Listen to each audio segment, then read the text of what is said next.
calaykum. Waxaad nagala socotaan sheeko show bartan laga helo kaydka sheekooyin xikmada ku dheehan. Hadda ka hor waxaa la sheegay in nin boqor ah uu ku dhex socday suuq ka mid ahaa suuqyada qadiimiga ee magaaladaasi lahayd. Wuxuuna isku soo ekaysiiyey nin ganacsade ah si ayna u garan dadku madaxda u ahaa. Isagoo suuqa dhex socda ayaa waxaa ishiisa ku dhacday dukaan duug u muuqdo alaab badanna oolin. Wax qof ugu soo leexdo oo laga gadan karana ka muuqan. Kasii darane waxaa kursi duug ah oo in wax badan la isticmaalaya ka muuqato ku dhex fadhiyay nin aad waayeel u ahaa. Boqorkii markuu dukaanka indhi-indheeyey wax kale kamuusan arkin dukaanka aan ahayn looxada derbiyada lagu quruxsado oo say meesha u yaaleen busaysteen.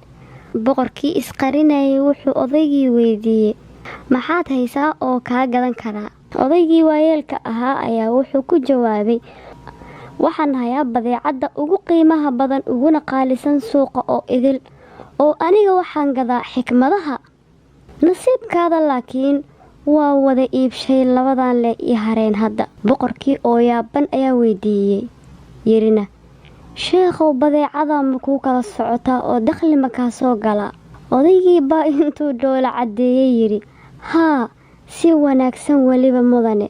Aadaan uga ribxiyaa badeecadan kuugu sii daree, aniga badeecadayda aad bay qaali u tahay. Boqorkii wuxuu soo aaday xagga iyo lowxadii meesha ka muuqatay. Bus badan oo saarnaa ayuu ka jafjafay. Waxaaba ku qoran lowxada 3 eray bis oo fakar intaadan wax suubin. Boqorkiiba intuu ninkii waayeelka u soo jeestay yiri, imisaad iga iibinaysaa lowxadan? Odaygii wuxuu ku jawaabay, 10,000 oo diinaar ah. Boqorka intuu si kal iyo laab u qoslay buu yiri, daacad may kaa tahay? Ninkii baa si deganaan ku jirto kana muuqato inay saameyn qosolkii ka janka ahaa ku jawaabay, qiimaha badeecadayda gorgortan ma laha. Boqorkii oo yaaban baa bilaabay inuu ka dhimo lacagtaas tirada badan isku dayo, laakiin odaygii baa si kalsooni ku jirta qiimahaas ku adkaystay. Boqorkii intuu qoslay buu iskaga dhaqaaqay odaygii iyo dukaankiisaba. Boqorka ma ahayn nin jixinjixa. Wuxuu sii watay boqorkii arrimihiisii uu u soo baxay siina dhex jibaaxay halkaa iyo suuqa. Wuxuu ku fakaray oo isla markiiba maskaxdiisa qalab ku soo dhahay, arrin bani aadanimada ka soo horjeedo uu damacsanaa inuu maanta suuqa ka fuliyo. Nasiib wanaag laakiin wuxuu soo xasuustay xikmadii uu soo arkay oo ahayd, fakar intaadan wax suubin. Saameynta xikmadaas ay ku yeelatay awgeed wuxuu ka laabtay wuxuu damacsanaa, wuxuuna dareemay laab qaboobi. Ileen tacadiga iyo dulmiga qofka geysta niyadda kama lade, isla markaana xaqiiqsaday inuu ku intifaacay xikmadii waayeelka iibka u ahayd. Wuxuuna xaqiiqsaday inay jiraan arrimo badan oo noloshiisa ka qasi karaan, boholna ka tuuri karo hadduu ku dhaqaaqo fakar la'aan. Isla markiiba wuxuu dareemay saameynta ay ku yeelatay xikmadii, wuxuuna go'aansaday dukaankii waayeelka inuu u laabto, xikmadiina soo gato, soona ogaado hadday wax kala raacsan yihiin. Isla markiiba wuxuu istaagay albaabkii dukaankii. Wuxuu dhahay, waxaan diyaar u ahay in aan kaa gato xikmadii iyada ahayd, qiimaha aad doonto. Odaygii lowxadii buu u dhiibay boqorkii isqarinayay, wuxuuna ku yiri, waa kaa gaday lowxadan, laakiin hal shardi baa ku xiran. Boqorkii oo calaamadaha yaabka wejigiisa ka muuqdaan baa yiri, waa maxay shardigaada? Wuxuu yiri, inaa ku qorto xikmadan albaabka gurigaada iyo meelo kale oo badan oo gurigaada ka mid ah.